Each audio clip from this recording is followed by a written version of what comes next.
හරි ළමයි දැන් ඔයගලන්ට මේ මගේ පන්ති රෙකෝඩින් එක යන පන්තිය කරන පාඩමට අතරමැදදී මම මැදින් එකතු කරපු වීඩියෝ එකක් මේකත්. එතකොට දැන් මේක පන්තියේදී අපි මේ පරිපතය හැදුවා, පරිපතය හදලා ධාරාව මැන්නම්. නමුත් දැන් රෙකෝඩින් බලන අයට මේක කොහොමද පරිපතය හදන්නේ ඒ කියන කාරණා ටික පැහැදිලිව පෙන්වන්න ඕනේ. ඒ නිසා මම ඔයගලන්ට මේ පාඩමේ යන වීඩියෝ එක අතරමැද මේ මැදින් මම මේ වීඩියෝ එක ඔයගලන්ට පාඩමට ඇතුළත් කරනවා. රයිට්. එතකොට මේකේ මම දැකපු ප්‍රධානම දෝෂයක් තමයි දැන් මෙතන ඔයගලන්ට පේනවා මම මෙතන පරිපතයක් මේ ඉතාම සරල මට්ටමේ පරිපතයක් හදලා දැන් මෙතනින් මම උවමනාව තිබ්බේ ළමයිට පැහැදිලි කරන්න මේ කොහොමද පරිපතයක ධාරාව විභවාන්තර වගේ දේවල් මල්ටිමීටරයක් ආසයෙන් මනින්නේ කියලා. එතකොට අපිට මේ අපේ සිලබස් එකේ තියෙන්නේ ධාරාවන් මනින්න උගන්වන්න විතරයි. හරිද? එතකොට ගණනය කිරීම කරන්න ලොකුවට නෑ. ගණනය කිරීම ටික කරන්න තියෙන්නේ SFT වල. හරි? ඉතින් මම මේ කල්පනා කරා මේ SFT දැනුමත් ළමයිගේ බලන්න ඕන නිසා මෙන්න මේ පරිපතේ මම ළමයිට කිව්වා මෙන්න මේ පරිපතේ එහෙනම් ඔයගොල්ලෝ මේ ධාරාව මේ මුළු ධාරාව හොයන්න I කියන්නේ මුළු ධාරාව ඊට පස්සේ I1 හොයන්න I2 හොයන්න ඊට පස්සේ 470 ඕම් හරහා විභවාන්තරය හොයන්න ඊට පස්සේ මෙන්න මේ 100 ඕම් හරහා විභවාන්තරය V2 V1 V2 I1 I2 සහ I මුළු ධාරාව හොයන්න කියලා. ඉතින් එතකොට මේ මම දැකපු දෙයක් තමයි මේකේ ඊටාම දුර්වලයි මේක හැම අවුරුද්දකම වගේ වෙන දෙයක්. ඊටාම දුර්වලයි මේ සුළු පරිපතේ ධාරාව විභවාන්තර හොයන එක සම්බන්ධව. ඉතින් එතකොට මම ලොකු කාලයක් ගියා එතෙන්දී ළමයිට මේ ගණනය කිරීම ටික කියලා දෙන්න. කියන්නේ SFT පාඩමක් කරන්න සිද්ධ වුණා. ඉතින් මේ ඒක නිසා මම දැන් ඒ කාලේ අයින් කරලා මම දැන් මෙතන කරේ මේ ඔබට SFT නේ මෙතන දැන් මෙතන මේ ඔයගොල්ලෝ බලන්න මෙතන මේ මගේ අරමුණ තමයි මේ ටික ඉස්සෙල්ලාම ඔයගොල්ලෝ V IR ඕම් නියමය පාවිච්චි කරන්න හරි ඕම් නියමය සහ සමක ප්‍රතිරෝධ ඒ ටිකෙන් ගණනය කරනවා මේකේ ගණනය කිරීමෙන් ලැබුණ වගයන්. ඒ කියන්නේ ඔයගොල්ලෝ සාමාන්‍යයෙන් V IR දාලා හදනවනේ මේ වගේ යන ධාරාවන්. අන්නේ ගණනය කිරීමෙන් ලැබුණ වගයන් ටික මේ හරියට මෙන්න මේවට දානවා. I කියන්නේ මුළු ධාරාව V1 කියන්නේ මේ මෙන්න මේ කොටස. එතකොට මේ කොටස හොයන්න ඕනේ ඔබ. එතකොට I2 I1 කියන්නේ මේ කොටස, I2 කියන්නේ මේ ටික ඒ විදිහට දානවා. එතකොට ඒක කොහොමද දාන්නේ? මේක ගණනය කිරීමක් කරලා. ඊට පස්සේ අපිට BST වල තියෙන මොකද්ද? ගණනය කිරීමක් නෙවෙයි අපිට තියෙන මෙහෙම පරිපතය හදලා ඊට පස්සේ කෙලින්ම මේ V2 I1 I2 ඒ ටික මනින්න තමයි අපිට තියෙන්නේ. එතකොට දැන් අර ගණනය කිරීමට ලොකු වෙලාවක් ගිය නිසා මම මේ වීඩියෝ එක එතන ගණනය කිරීම ටික ඔක්කොම අයින් කරලා මම මෙතන ගණනය කරපු අගයන් ටික දාලා BST වලට අදාළ පාර්ට් එක විතරක් කරනවා. ඒ කියන්නේ මොකද්ද? BST වලට අදාළ පාර්ට් එක කියන්නේ මේ ධාරාව විභවාන්තර මැනීම. රයිට්. එතකොට ඔයගලන්ට මම මෙතන දීලා තියෙනවා ඉස්සලාම අපි එතකොට මේකේ දැන් මේක සර්කිට් එකක් නේ. මේ සර්කිට් එක හදනකොට ඉස්සලාම අපිට අවශ්‍ය වෙනවා මේ ප්‍රතිරෝධක තුනක්. දැන් ඔයගොල්ලෝ බැලුවොත් මේ තියෙන එකක් 470 ඕම් ප්‍රතිරෝධකය ඕනේ. 1000 කිලෝ ඕම් 1 කිලෝ ඕම් එහෙම නැත්නම් 1000 ඕම් ප්‍රතිරෝධකය සහ 100 ඕම් ප්‍රතිරෝධකය. එතකොට දැනට ඔබ දන්නේ නැහැ ප්‍රතිරෝධක පාඩම මම මුලින් ආවේ නැහනේ. මේ ධාරා මල්ටිමීටරෙන් ධාරා විභවාන්තර මැනීම තමයි මම මුලින් කරන්නේ.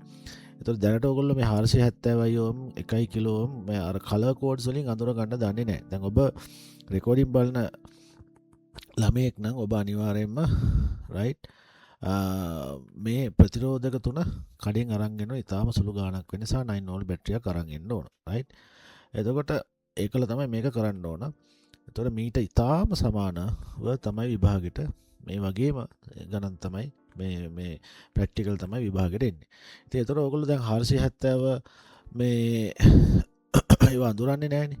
ඒ නිසා මම ඔයගලන්ට ඉස්සලාම කරන්නේ මෙන්න මේ ප්‍රතිරෝධක දැන් 470 කිව්වම කඩෙන් ගෙනල්ලා තිබ්බත් ඔයගලන්ට පටලවෙන්න පුළුවන්. ඒ නිසා මෙතන මම දාලා තියෙනවා 470 යෝම් නම් තියෙන්න ඕනි කහ දම් දුඹුරු. ඔන්න ඔය කලර් කෝඩ් එක ඔය ටික තියෙන්න ඕන. එතකොට CI යෝම් නම් CI යෝම් මෙතන තියෙනවා දුඹුරු කළු දුඹුරු තියෙන්න ඕනි. පස්සේ ඔයගොල්ලෝ නිකම් මේ වඳුන ගන්නවා. කලර් කෝඩ්ස් වලින් කොහොමද මේක හොයන්නේ කියලා ඔයගොල්ලෝ දන්නේ නැහැ තාම. ඊළඟට 1 කිලෝ මෙහෙවත් 10 යෝම් නම් දුඹුරු කළු රතු වෙන්න ඕන. අන්න ඔය ටික ඉස්සලාම මේ ප්‍රතිරෝධක ටික ඉස්සලා මම ඔයගලන්ට හඳුන්වලා දෙනවා. හරි. ඊළඟට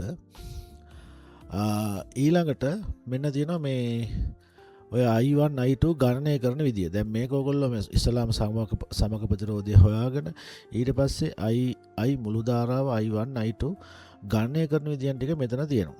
හරිද? දැන් මේක කාට හරි ළමයෙකුට මේ දැන් හදපු ළමයෙක් ඉන්නවා කියන්නකො නැත්නම් මේක හදන්න උත්සාහ කරන ළමයෙක් ඉන්නවා කියන්නකො අන්නේ ළමයාට මෙතන තියෙනවා මම හදන විදිය. දැන් මේකට මම කාලේ ගන්න නැහැ මොකද මේක BST වල මෙහෙම ගන්නේ කිරීම නෙවෙයි කෙලින්ම අපිට තියෙන ප්‍රැක්ටිකල් පැත්ත. ඒ නිසා මුළු ධාරාව ඔන්න හොයලා තියෙනවා. මුළු ධාරාව කියන්නේ I හොයලා තියෙනවා. ඊට පස්සේ V1 හොයලා තියෙනවා මේ 7.5 4 ආසන්න වශයෙන් කියලා. ඊට පස්සේ V2 හොයලා තියෙනවා. V2 කියන්නේ මේක 1.4යි 6යි.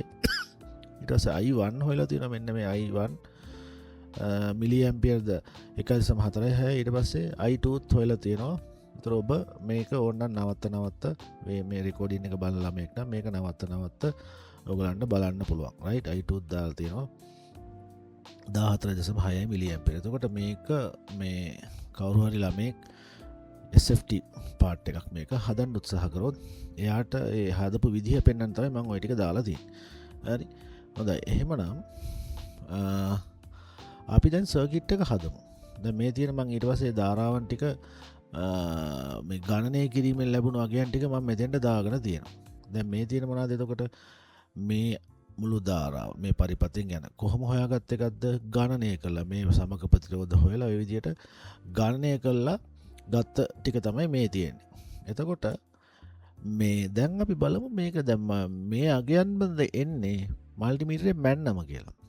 මල්ටිමීටරේ මැන්නමත් මේ අගයන්මද එන්නේ. නේ එතකොට අපිට තහවුරුවක් වෙනවා මෙම අර මේ හොඳ අවබෝධයක් වෙනවා මල්ටිමීටරේ මැනීම. මොකද අපි දැන් මැනලත් බැලුවා ගණනය කළත් බැලුවා. මේ දෙක ආසන්න වශයෙන් සමානද නැද්ද ඔය හරහා මේ හොඳ තහවුරුවක් වෙනවා මල්ටිමීටරයකින් විභවාන්තර මැනීම ධාරාව මැනීම ඔය කියන කාරණා සම්බන්ධ. ඒ නිසා තමයි මම මේ ප්‍රැක්ටිකල් එක කරන්නේ. හරි. එතකොට එහෙමනම් රයිට් එහෙමනම් දැන් අපි මේ සර්කිට් එක හදමු. හරි.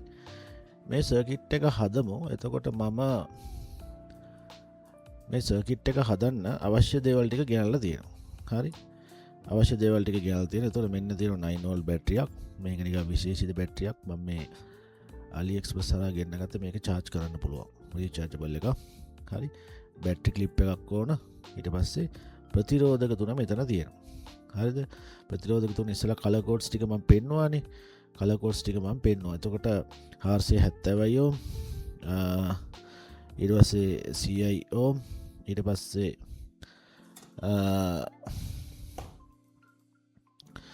CI ඕම් 10යි ඕම් එහෙම නැත්නම් 1 කිලෝ. ඒ තුන තමයි මෙතන තියෙන්නේ. හරිද? ඒ තුන මෙතන තියෙනවා බැටරිය තියෙනවා. එතකොට දැන් මම පරිපතය ඇඳගත්තා. මේක තමයි පරිපතය. හරි. මම ඇඳගෙන තියෙන පරිපතය. එතකොට එහෙනම් දැන් දල වශයෙන් මේ පරිපතයක් ගොඩනගන විදිහ මේ